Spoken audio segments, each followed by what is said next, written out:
প্রিয় বন্ধুরা, আপনারা সবাই কেমন আছেন? নিশ্চয়ই ভালো আছেন। আজকে আমি আপনাদের একটি গল্প পড়ে শোনাবো। গল্প আমার পড়তে ভালো লাগে, শোনাতেও ভালো লাগে। তাই আজকে আমি আপনাদের একটি গল্প শোনাবো। গল্পটির নাম হচ্ছে সে। গল্পটি লিখেছেন হুমায়ুন আহমেদ। চলুন তাহলে গল্পটি পড়ে শোনানো যাক। সে। আমার ছোট মেয়ের গলায় মাছের কাঁটা ফুটেছিল। মাছের কাঁটা যে এমন যন্ত্রণাদায়ক ব্যাপার তা জানা ছিল না। বেচারি ক্রমাগত কাঁদছে, কিছুক্ষণ পর পর বমি করছে, হেঁচকি উঠছে, চোখ মুখ ফুলে একাকার। আমি দিশাহারা হয়ে গেলাম। অনেক ধরনের লৌকিক চিকিৎসা করানো হলো, শুকনো ভাতের দলা গেলানো, মধু খাওয়ানো, গলায় সেঁক। এক পর্যায়ে আমাদের কাজের মেয়েটি বলল, একটা বিড়াল এনে তার পায়ে ধরলে কাঁটা চলে যাবে। গ্রাম দেশের নাকি এইভাবে গলার কাঁটা দূর করা হয়। বিপদে মানুষের মাথার ঠিক থাকে না। হাতের কাছে বেড়াল থাকলে হয়তোবা বেড়াল চিকিৎসাও করাতাম। ডাক্তারের কথা একবারও মনে হয়নি, কারণ মনে হলেও লাভ হতো না। 48 ঘন্টার হরতাল চলছে। ঢাকা শহর অচল। পুলিশের সঙ্গে জনতার কিছু কিছু খণ্ড সংঘর্ষ হচ্ছে বলেও খবর আসছে। 2টি পেট্রোল পাম্পে নাকি আগুন লাগানো হয়েছে, কয়েকজন মারাও গেছে। শহর ভর্তি গুজব। শোনা যাচ্ছে এরশাদ সরকারের পতন হয়েছে। তিনি তার প্রিয় গলফ সেট বিক্রি করে দিয়েছেন। একটা হেলিকপ্টার নাকি বঙ্গভবনে রেডি অবস্থায় আছে। এই অবস্থায় মেয়ে কোলে নিয়ে রাস্তায় নামলাম। মেয়ে একটু পরপর কান্না থামিয়ে জিজ্ঞেস করছে, বাবা, আমি কি মরে যাচ্ছি? 7 বছরের মেয়ে এই জাতীয় প্রশ্ন করলে বুক ভেঙে যায়। আমার নিজেরও চোখে পানি এসে গেল। যখন প্রয়োজন থাকে না তখন মোড়ে মোড়ে ফার্মেসি দেখা যায়। সেই সব ফার্মেসিতে গম্ভীর মুখে ডাক্তার বসে থাকেন। আজ কাউকে দেখা যাচ্ছে না। কোনো ফার্মেসি খোলা নেই। 2জন ডাক্তারের বাসায় গেলাম। একজন বাসায় ছিলেন না। অন্যজন মেয়েকে না দেখেই বললেন, মেডিকেলে নিয়ে যান। মেডিকেলেই নিয়ে যেতাম, তবু কেন জানি সাইনবোর্ড দেখে দেখে তৃতীয় একজন ডাক্তার খুঁজে বের করলাম। ইনি 3 তলায় থাকেন। সাইনবোর্ডে লেখা স্ত্রী রোগ বিশেষজ্ঞ। গলার কাঁটা ফুটা নিশ্চয়ই স্ত্রী রোগ নয়, তবু গেলাম যদি কিছু করতে পারেন। ডাক্তারের নাম হাসনা বানু। ছোটোখাটো মানুষ, বয়স 40-এর কাছাকাছি। ভদ্রমহিলার মধ্যে মাতৃভাব অত্যন্ত প্রবল। একদল মানুষ আছে যাদের দেখলেই আপনজন মনে হয়। প্রথম দর্শনে তাকে এরকম মনে হলো। তিনি আমার মেয়েকে চেয়ারে বসিয়ে হা করালেন। গলায় টর্চের আলো ফেলে চিমটা দিয়ে মুহূর্তের মধ্যে 1 ইঞ্চি লম্বা একটা কাঁটা বের করে ফেললেন। অতি কোমল গলায় বললেন, মামুনি, ব্যথা কমেছে? আমার মেয়ে চুপ করে রইল। সে বোধহয় তখনও ব্যাপারটা বিশ্বাস করতে পারছে না। ডাক্তার হাসনা বানু বললেন, কি মেয়ে, আমার সঙ্গে কথা বলবে না? আমার মেয়ে হেসে ফেলল। এখন বলো, তুমি কি খাবে? আইসক্রিম খাবে? দেব একটু আইসক্রিম? ভ্যানিলা আইসক্রিম থাকলে খাবো। আমার কেন জানি মনে হচ্ছে ভ্যানিলা আইসক্রিম আছে। ভদ্রমহিলার প্রতি গভীর কৃতজ্ঞতায় আমার মন ভরে গেল। আমি তাকে চিকিৎসার জন্য কিছু টাকা দিতে গেলাম। তিনি শান্ত গলায় বললেন, ডাক্তারি যখন করি তখন চিকিৎসার টাকা তো নেবই, কিন্তু তাই বলে বাচ্চা একটা মেয়ের গলার কাঁটা বের করারও ফি দাবি করব, এটা কি করে ভাবলেন? কাঁটাটা বের করার পর আপনার মেয়ের হাসি আপনি নিশ্চয়ই দেখেছেন। এই হাসির দাম লক্ষ টাকা, তাই না? মিসেস হাসনা বেগমের সঙ্গে এই হচ্ছে আমার পরিচয়ের সূত্র। পরিচয় দীর্ঘস্থায়ী হয়নি। তিনি নিউক্লিয়ার মেডিসিনে গবেষণায় একটি বৃত্তি নিয়ে আমেরিকায় জন হপকিন্স বিশ্ববিদ্যালয়ে চলে যাবার পর যোগাযোগ বিচ্ছিন্ন হয়ে যায়। এখন যে গল্পটি বলবো সেটি তার কাছ থেকে শোনা। যেভাবে শুনেছি অবিকল সেইভাবে গল্পটিকে বলার চেষ্টা করছি। মেডিকেল কলেজ থেকে পাশ করে বেরোবার পরপর আমি একটা ক্লিনিকে চাকরি নিই। এখন যেমন চারদিকে ক্লিনিকের ছড়াছড়ি, তখন তেমন ছিল না। অল্প কয়েকটা ক্লিনিক ছিল, সবই মাতৃসদন। আমি যে ক্লিনিকে চাকরি নিই সেটা সেই সময়ের খুব নামী ক্লিনিক। ধনী পরিবারের মারাই শুধু আসতেন। সুযোগ সুবিধা ভালো ছিল, পরিষ্কার পরিচ্ছন্ন ছিমছাম ক্লিনিক। সর্বসাকুল্যে 15টি বেড ছিল। 10টি এ ক্যাটাগরির, 5টি বি ক্যাটাগরির। এ ক্যাটাগরির ঘরগুলিতে এয়ার কুলার বসানো ছিল। আমরা ডাক্তার ছিলাম 3 জন। প্রধান ডাক্তার, মেডিকেল কলেজের একজন অধ্যাপক। আমি এবং নাসিমা আমরা দুজন সদ্য পাশ করা ডাক্তার।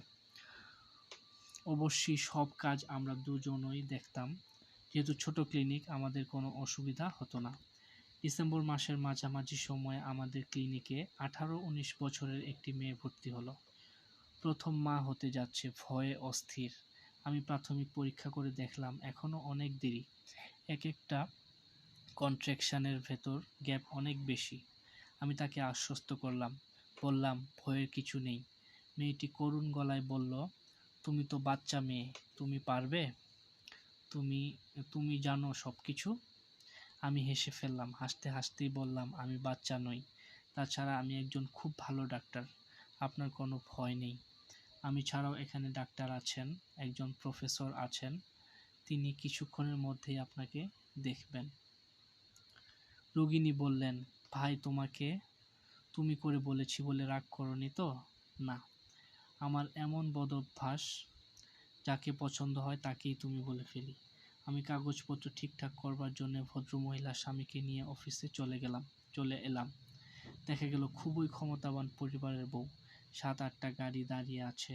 হোমরা চোমরা ধরনের কিছু মানুষ বিরক্ত মুখে হাঁটাহাঁটি করছে। একজন অতি বিরক্ত গলায় বলছে, আপনাদের ব্যবস্থা তো মোটেই ভালো না। ইমার্জেন্সি হলে পেশেন্টকে আপনারা কি করবেন? এখানে কি অপারেট করার ব্যবস্থা আছে? জি আছে। আপনাদের নিজস্ব জেনারেটর আছে? ধরুন হঠাৎ যদি ইলেকট্রিসিটি চলে যায়, তখন তখন কি করবেন? মোমবাতি জ্বালিয়ে তো নিশ্চয়ই অপারেশন হবে না। লোকগুলি আমাদের বিরক্ত করে মারল। দাড়িওয়ালা এক ভদ্রলোক বললেন, আপনাদের এখান থেকে আমরা বেশ কিছু টেলিফোন করব। দয়া করে বিরক্ত হবেন না, সব পেমেন্ট করব। Money will not be a problem. রোগিণী ভর্তি হয়েছেন বিকেলে। রাত 9টা বাজার আগেই স্রোতের মতো মানুষ আসতে লাগলো। অনেকের হাতে ফুলের গুচ্ছ, অনেকের হাত উপহারের প্যাকেট। বিশ্রী অবস্থা। আমি সহজে ধৈর্য হারাই না, আমারও শেষ পর্যন্ত মেজাজ খারাপ হয়ে গেল। আমি বললাম, আপনারা কি শুরু করেছেন? এটাকে একটা বাজার বানিয়ে ফেলেছেন। দয়া করে ভিড় পাতলা করুন, একজন শুধু থাকুন, ডেলিভারি হোক তখন আসবেন। আমার কথায় একজন ভদ্রমহিলা, সম্ভবত মেয়ের শাশুড়ি হবেন, চোখ মুখ লাল করে বললেন, আপনি কি জানেন এই মেয়ে কোন বাড়ির বউ? আমি বললাম, আমি জানি না, আমি জানতেও চাই না। সে আমার পেশেন্ট, এইটুকু শুধু জানি। আর 10টা পেশেন্টকে আমি যেভাবে দেখব তাকেও একইভাবে দেখা হবে। আর 10টা বউ এবং আমার ঘরের বউ এক, আমার কাছে এক। জানো, আমি এই মুহূর্তে তোমার চাকরি খেতে পারি। আমি শীতল গলায় বললাম, আপনি আমার চাকরি খেতে পারেন না। চিকিৎসক হিসেবে আমার কোনো ব্যর্থতা পাওয়া গেলে তবেই চাকরি যেতে পারে, তার আগে নয়। আপনি শুধুই চেঁচামেচি করছেন। ভদ্রমহিলা রেগে গিয়ে স্কাউন্ড্রেল, লোফার এইসব বলতে লাগলেন। একজন ভদ্রমহিলা এমন কুৎসিত ভাষায় কথা বলতে পারেন আমার জানা ছিল না। বিরাট হইচই বেঁধে গেল। আমাদের প্রফেসর এলেন। ভেবেছিলাম তিনি আমার পক্ষে কথা বলবেন, তা বললেন না। আমার উপর অসম্ভব রেগে গেলেন। আমাকে অবাক করে দিয়ে সবার সামনে উঁচু গলায় বললেন, হাসনা, তোমাকে এখানে চাকরি করতে হবে না, ইউ ক্যান লিভ। আমি আমার নিজের কানকে বিশ্বাস করতে পারলাম না। আমার প্রফেসর জানেন কত আগ্রহ, কত যত্ন নিয়ে আমি এখানে কাজ করি, অথচ তিনি। আমি রিক্সা নিয়ে বাসায় চলে এলাম। সহজে আমার চোখে পানি আসে না, কিন্তু রিক্সায় ফিরবার পথে খুব কাঁদলাম। তখন বয়স অল্প, মন ছিল খুব স্পর্শকাতর। রাত 11টায় প্রফেসর আমাকে নিতে এলেন। করুণ গলায় বললেন, হাসনা খুব কেলেঙ্কারি হয়ে গেছে। তুমি চলে আসার পর ক্লিনিকের কেউ কোনো কাজ করছে না। অসহযোগ আন্দোলন এরকম যে দাঁড়াবে কল্পনা করিনি। এখন তুমি চলো। আমি বললাম, স্যার, আমার যাবার প্রশ্নই ওঠে না। আপনি রোগীর আত্মীয়দের বলুন তাকে অন্য কোনো ক্লিনিকে নিয়ে যেতে। বলেছিলাম পেশেন্ট যাবে না, সে এখানেই থাকবে। এখানেই থাকবে? হ্যাঁ, এখানেই থাকবে। এবং সে বলে দিয়েছে ডেলিভারির সময় তুমি ছাড়া দ্বিতীয় ব্যক্তি থাকতে পারবে না। এখন তুমি যদি না যাও, আমার খুব মুশকিল হবে, আমি খুব বিপদে পড়ব। তুমি তো বাইরের জগতের কোনো খোঁজখবর রাখো না। যদি রাখতে তাহলে বুঝতে এই মেয়ে কোন পরিবারের মেয়ে। বাংলাদেশের মতো দেশে এরা যা ইচ্ছা করতে পারে, তুমি চলো। স্যার আমি যাব না, ওরা যা ইচ্ছে করুক। হাসনা, অন্য সব কিছু বাদ দাও, তুমি পেশেন্টের দিকে তাকাও। সে তোমার উপর নির্ভর করে আছে। আমার উপর তোমার রাগটা বড় না পেশেন্টের প্রতি তোমার দায়িত্ব বড়? আমি শালগায় বের হয়ে এলাম। ক্লিনিকে তখন অবস্থার পরিবর্তন হয়েছে। ওয়েটিং রুমে 3 জন শুধু বসে আছেন, রোগিণীর কাছে 2 জন। দুজনের একজন রোগিণীর শাশুড়ি। তিনি আমাকে দেখেই শীতল গলায় বললেন, রাগের মাথায় কী সব বলেছি, কিছু মনে রেখো না মা। রাগ উঠলে আমার মাথা ঠিক থাকে না। আমি বললাম, আমি কিছু মনে রাখিনি। বৌমা তখন থেকে বলছিল সে তোমাকে যেন কি বলতে চায়। তুমি ওর কথাটা শোনো, ও খুব ভয় পেয়েছে। আমি মেয়েটির পাশে এসে দাঁড়ালাম। মেয়েটি ক্ষীণ স্বরে বলল, আপনার ঘর থেকে যান মা, আমি ওর সঙ্গে একা একা কথা বলবো, আর কেউ যেন না থাকে। ভদ্রমহিলা 2 জন নিতান্ত অনিচ্ছার সঙ্গে ঘর ছেড়ে গেলেন। মেয়েটা বলল, ভাই তুমি দরজাটা বন্ধ করে দাও। তার কি দরকার আছে? আছে, তুমি লক করো। তোমার সঙ্গে আমার খুব জরুরি কথা আছে। দরজা বন্ধ করে তুমি আমার পাশে এসে বসো। আমি তাই করলাম। কন্ট্রাকশনের সময় কমে এসেছে। ব্যথার ধকল সামলাতে মেয়েটির খুবই কষ্ট হচ্ছে। তার গলার স্বর পাল্টে গেছে। মনে হচ্ছে সে অনেক দূর থেকে কথা বলছে। সে আমার হাত ধরে বলল, ভাই তোমার কি রাগ কমেছে? হ্যাঁ কমেছে। তুমি আমার গায়ে হাত দিয়ে বলো যে তোমার রাগ কমেছে। আমি তার কপালে হাত রেখে বললাম, আমার রাগ কমেছে। আমি তোমাকে তুমি করে বলছি বলে রাগ করছো না তো? তুমি নিশ্চয়ই বয়সে আমার বড়। আমি মোটেই রাগ করিনি। আমি সবাইকেই তুমি তুমি বলি না। যাদের আমার খুব প্রিয় মনে হয়, খুব আপন মনে হয়, তাদেরকে আমি তুমি বলি। তোমাকে প্রথম দেখে আমার ভালো লেগেছে। তুমিও কিন্তু আমাকে তুমি বলবে। কথা বলতে তোমার কষ্ট হচ্ছে, তুমি বরং চুপ করে থাকো, বড় বড় করে নিঃশ্বাস নাও। আমার মনে হয় তোমার প্লাসেন্টা ভাঙতে শুরু করেছে। আর কত দেরি? এখনো দেরি আছে। রাত 3টার আগে কিছু হবে না। রাত 3টা পর্যন্ত তোমাকে কষ্ট করতে হবে। এখন কটা বাজে? 12টা 21। মনে হচ্ছে ঘড়ি চলছেই না। আমি উঠে দাঁড়ালাম। কিছু রুটিন কাজ আছে, এগুলি সারতে হবে। নর্মাল ডেলিভারি হবে, বাচ্চার পজিশন ঠিক আছে, তো ইমার্জেন্সির জন্য তৈরি থাকা ভালো। মেয়েটি বলল, যে জন্যে তোমাকে বসিয়েছিলাম তা এখনো বলিনি। তুমি বসো। উঠে দাঁড়ালে কেন? আসল কথা তো বলিনি। আমি বললাম। মেয়েটি ফিসফিস করে বলল, ওরা আমার বাচ্চাটাকে মেরে ফেলবে। আমি চমকে উঠলাম। এই মেয়ে এসব কি বলছে? প্রচণ্ড যন্ত্রণায় আবোল তাবোল বকছে না তো? আমি জানি ওরা আমার বাচ্চাটাকে মেরে ফেলবে। কারা? আমার শ্বশুর বাড়ির লোকরা। ডাক্তার, নার্স সবাইকে টাকা দিয়ে কিনে ফেলেছে। তোমাকে কিনবে, তারপর বাচ্চাটাকে মারবে। তুমি এসব কি বলছো? যা সত্যি আমি তাই বলছি। ওরা বাচ্চাটাকে মারবে কেন? মেয়েটি জবাব দিল না। ব্যথার প্রবল ঝাপটা সামলাবার চেষ্টা করলো। আমি তাকে সময় দিলাম। আমার মনে হলো মেয়েটা সম্ভবত পুরোপুরি সুস্থ নয়, হয়তো কিছু অস্বাভাবিকতা তার মধ্যে আছে। তুমি আমার কথা বিশ্বাস করছো না, তাই না? না। যা সত্যি তাই আমি বললাম। তুমি জানলে কি করে ওরা বাচ্চাটাকে মেরে ফেলতে চায়? আমাকে বলেছে। কে বলেছে? আমার বাচ্চাটা আমাকে বলেছে। আমি পুরোপুরি নিঃসন্দেহ হলাম মেয়েটার মাথা খারাপ। সম্ভবত সে পারিবারিক জীবনে খুব অসুখী। শ্বশুরবাড়ির কাউকে তার পছন্দ না, সবাইকেই সে শত্রুপক্ষ ধরে নিয়েছে। মেয়েটি হাঁপাতে হাঁপাতে বলল, তুমি আমার কথা এক বর্ণও বিশ্বাস করোনি, তাই না? তুমি ঠিকই ধরেছ, বিশ্বাস করার কথা না। তোমার বাচ্চা তোমাকে কি করে বলবে? ও আমাকে স্বপ্নে বলেছে। একবার না, অসংখ্যবার বলেছে। স্বপ্নে বলেছে? হ্যাঁ, স্বপ্নে। গতকাল শেষ রাতেও স্বপ্নে দেখেছি। কি দেখেছ? দেখলাম আমার বাচ্চাটা আমাকে বলছে, মা সবাই মিলে আমাকে মেরে ফেলবে, সবাই যুক্তি করে আমাকে মারবে। মা আমি কি করি? বলতে বলতে মেয়েটি থরথর করে কাঁপতে লাগলো। আমি তাকে বললাম, প্রথমবার যেসব মেয়েরা কনসিভ করে তাদের প্রায় সবাই ভয়ঙ্কর সব স্বপ্ন দেখে, যেমন তারা মারা যাচ্ছে, মৃত বাচ্চা হচ্ছে, এইসব। এর কোনো মানে নেই। মেয়েরা সেই সময় খুব আতঙ্কগ্রস্ত থাকে বলেই এরকম স্বপ্ন দেখে। আমি জানি আমি যা স্বপ্নে দেখেছি তাই হবে। আমার স্বপ্ন অন্য মেয়েদের স্বপ্নের মতো নয়। সবাই যুক্তি করে আমার ছেলেটাকে মারবে। আমি হাসতে হাসতে বললাম, তোমার কোলে যখন ফুটফুটে একটা বাচ্চা দিয়ে দেব, তখন তুমি বুঝবে যে কত মিথ্যা সন্দেহ তোমার মধ্যে ছিল। মেয়েটার চোখ চিকচিক করতে লাগলো। সে গাঢ় স্বরে বলল, সত্যি তুমি তাই করবে? অবশ্যই। তাহলে তুমি প্রতিজ্ঞা করো, কোরআন শরীফ ছুঁয়ে বলো, তুমি বাচ্চাটাকে মারবে না। ওরা যখন মারতে চাইবে তুমি মারতে দেবে না, তুমি ফেরাবে। একটা শিশুকে আমি খুন করব, এটা তুমি কি বলছো? তুমি কোরআন শরীফ ছুঁয়ে প্রতিজ্ঞা করো। প্রতিজ্ঞার কোনো দরকার নেই।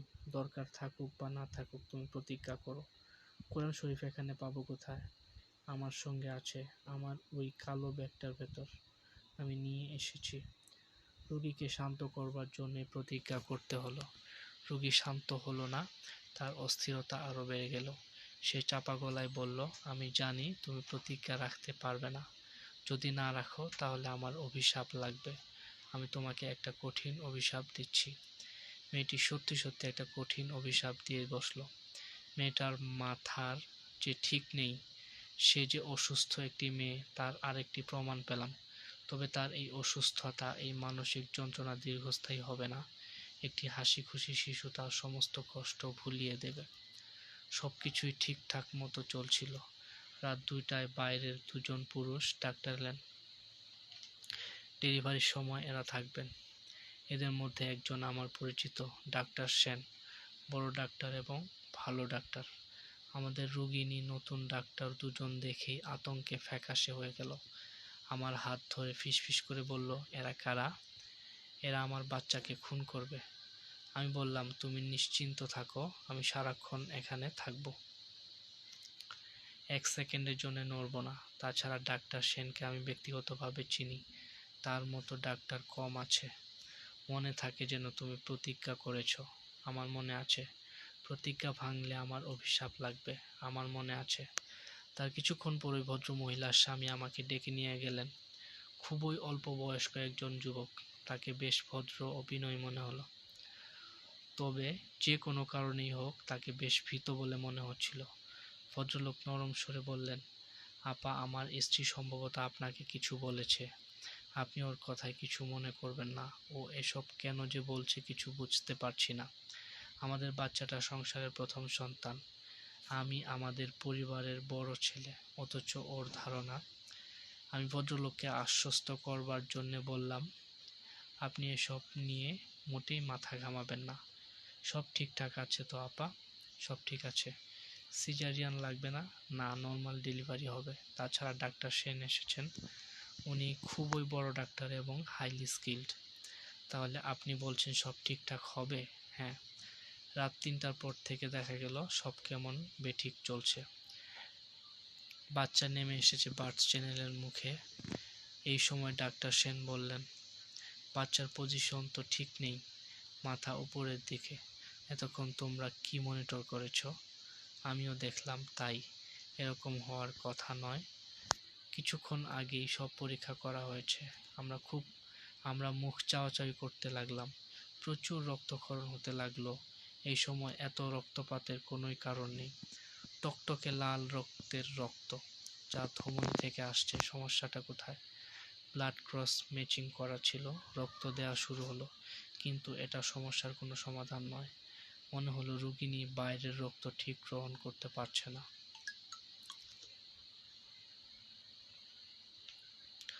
ডাক্তার সেন গম্ভীর গলায় বললেন, সামথিং ইজ ভেরি রং।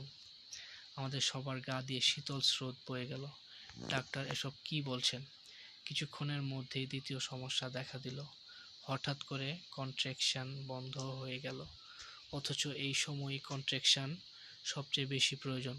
শিশুটি কি বার্থ চ্যানেলে মারা গেছে? রোগিণী ফিসফিস করে বলল, আমার ঘুম পাচ্ছে। ঘুমে আমার চোখ বন্ধ হয়ে আসছে। ডাক্তার সেন ফোরসেপ ডেলিভারির প্রস্তুতি নিলেন। আর তখন ইলেকট্রিসিটি চলে গেল। ডাক্তার সেন ফোরসেপ ডেলিভারির প্রস্তুতি নিলেন। আর তখন ইলেকট্রিসিটি চলে গেল। আজকাল বাতি চলে গেলেই ইমার্জেন্সি বাতি জ্বলে ওঠে। তখনকার অবস্থা তা ছিল না। তবে আমাদের কাছে টর্চ, হ্যাজাক, মোমবাতি সব সময় থাকে। সমস্যার সময় ইলেকট্রিসিটি চলে যাওয়া কোনো নতুন ঘটনা নয়, কাজেই প্রস্তুতি থাকবেই। দ্রুত হ্যাজাক জ্বালানো হলো। প্রায় ৪৫ মিনিট পরিশ্রম করে ডাক্তার সেন ডেলিভারি করালেন। যে জিনিসটি বেরিয়ে এলো, আমরা চোখ বড় বড় করে সেদিকে তাকিয়ে রইলাম। কুৎসিত কদাকার একটা কিছু, যার দিকে তাকানো যায় না। এ আর যাই হোক মানব শিশু নয়। চেনা জানা পৃথিবীর সঙ্গে তার কোনো যোগ নেই। ঘন কৃষ্ণবর্ণের একতাল মাংসপিণ্ড। এর থেকে হাতির সুরের মতো ৮-১০টি সুর বেরিয়ে এসেছে। সুরগুলি বড় হচ্ছে এবং ছোট হচ্ছে। তালে তালে মাংসপিণ্ডটিও বড় ছোট হচ্ছে। মানব শিশুর সঙ্গে এর একটিমাত্র মিল, এই জিনিসটিরও দুটি বড় বড় চোখ আছে। চোখ ঘুরিয়ে ঘুরিয়ে সে দেখছে চারদিকের পৃথিবীকে।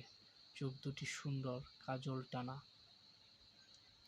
ডাক্তার সেন হতভম্ব গলায় বললেন, what is this, what is this?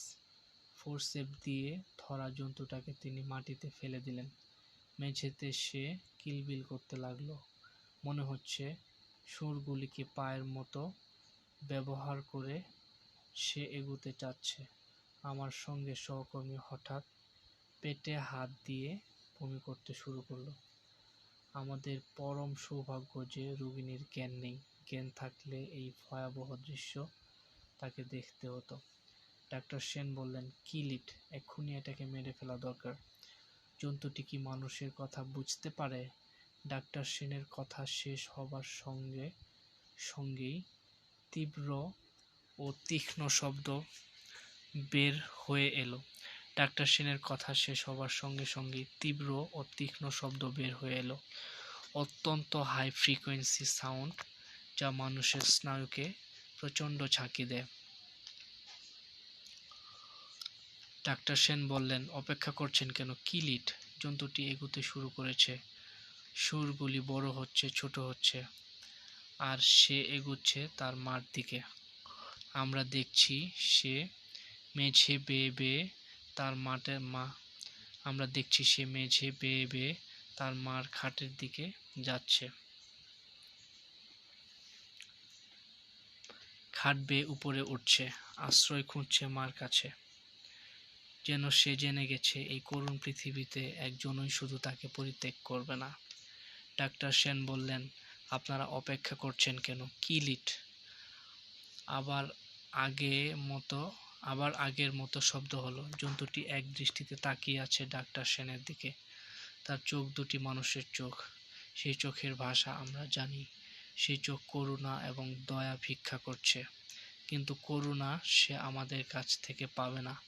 আমরা মানুষ, আমরা আমাদের মাঝে তাকে গ্রহণ করব না। এই ভয়ঙ্কর, অসুন্দর ও কুৎসিতকে আমরা আশ্রয় দেব না। সে পশু হয়ে এলে ভিন্ন কথা ছিল। সে পশু হয়ে আসেনি, মানুষের সিঁড়ি বেয়ে এসেছে। ডাক্তার সেন বললেন, এই জন্তুটিকে যে মেরে ফেলতে হবে, এ বিষয়ে কি আপনাদের কারো মনে কোনো দ্বিধা আছে? আমরা সবাই বললাম, না, আমাদের মধ্যে কোনো দ্বিধা নেই। ডাক্তার সেন বললেন, আপনারা কি মনে করেন এই জন্তুটি হত্যার আগে তার আত্মীয় স্বজনদের মত নেওয়া উচিত? আমরা বললাম, না, আমরা তাও মনে করি না। যে লোহার দণ্ডটি থেকে স্যালাইন ওয়াটারের ব্যাগ ঝুলছিল, আমি তা খুলে হাতে নিলাম। জন্তুটি এখন তাকিয়ে আছে আমার দিকে। কি সুন্দর বড় বড় শান্ত চোখ! কি আছে ওই চোখে? ঘৃণা, দুঃখ, হতাশা। জন্তুটি খাটের পা বেয়ে অর্ধেক উঠে গিয়েছিল। সেখানেই সে থেকে গেল। বোধহয় বুঝতে পেরেছে আর উঠে লাভ নেই। প্রথম আঘাতটি করলাম আমি। সে অবিকল মানুষের মতো গলায় ডাকল, মা, মা। তার মা সাড়া দিল না। আমরা দেখছি একটি দানবকে। সেও তার করুণ চোখে একদল দানবকেই দেখছে। আমার হাত থেকে লোহার রডটি পড়ে গিয়েছিল। ডাক্তার সেন তা কুড়িয়ে নিয়ে এগিয়ে গেলেন। হত্যাকাণ্ডে বেশি সময় লাগলো না। ডাক্তার হাসনা বেগমকে আমি জিজ্ঞেস করেছিলাম, এই ঘটনার কি কোনো ব্যাখ্যা আপনি দাঁড় করাতে পারেন? ডাক্তার হাসনা ক্লান্ত গলায় বলেছিলেন, আমাদের কাছে কোনো ব্যাখ্যা নেই, তবে এই ঘটনার প্রায় 7 বছর পর আমেরিকান জার্নাল অব মেডিকেল সোসাইটিতে এরকম একটি শিশুর জন্ম বৃত্তান্তের কথা। তবে এই ঘটনার প্রায় 7 বছর পর আমেরিকান জার্নাল অব মেডিকেল সোসাইটিতে এরকম একটি শিশুর জন্ম বৃত্তান্তের কথা পাই। শিশুটির জন্ম হয়েছিল বলিভিয়ার এক গ্রামে। শিশুটির বর্ণনার সঙ্গে আমাদের জন্তুটির বর্ণনা হুবহু মিলে যায়। ওই শিশুটিকেও জন্মের 20 মিনিটের মাথায় হত্যা করা হয় এবং রিপোর্ট অনুসারে সেও মৃত্যুর আগে বেকুল হয়ে বলিভিয়ান ভাষায় মাকে কয়েকবার ডাকে। না, তবে আমার একটা হাইপোথিসিস আছে।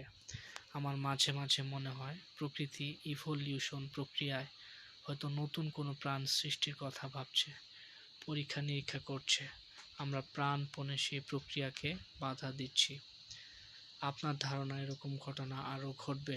হ্যাঁ, প্রকৃতি সহজে হাল ছাড়ে না। সে চেষ্টা চালিয়ে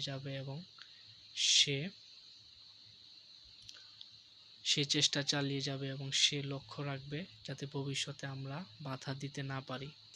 ওই যে মা আগে স্বপ্ন দেখলেন, তার একটি ব্যাখ্যা। প্রকৃতি শিশুটি রক্ষার চেষ্টা করছে, এক ধরনের প্রোটেকশন দেওয়ার চেষ্টা করছে। এখন সে পারছে না, তবে ভবিষ্যতে সে নিশ্চয়ই আরও কোনো ভালো প্রোটেকশনের ব্যবস্থা করবে। আপনি কি আপনার হাইপোথিসিস বিশ্বাস করেন? ডাক্তার হাসনা মনো জবাব দিলেন না। তার কাছে এই প্রশ্নের জবাব নেই, জবাব থাকার কথাও নয়। কিছু কিছু সময় আসে যখন আমরা বিশ্বাস ও অবিশ্বাসের সীমারেখায় বাস করি। তখন একই সঙ্গে আমরা দেখতে পাই ও দেখতে পাই না, বুঝতে পারি ও বুঝতে পারি না, অনুভব করি এবং অনুভব করি না। সে বড় রহস্যময় সময়। বন্ধুরা, গল্পটি কেমন লেগেছে? আশা করছি খুব ভালো লেগেছে। আপনারা অবশ্যই কমেন্টে জানাবেন গল্পটি কেমন লেগেছে, আর অবশ্যই চ্যানেলটি সাবস্ক্রাইব করবেন। ধন্যবাদ সবাইকে।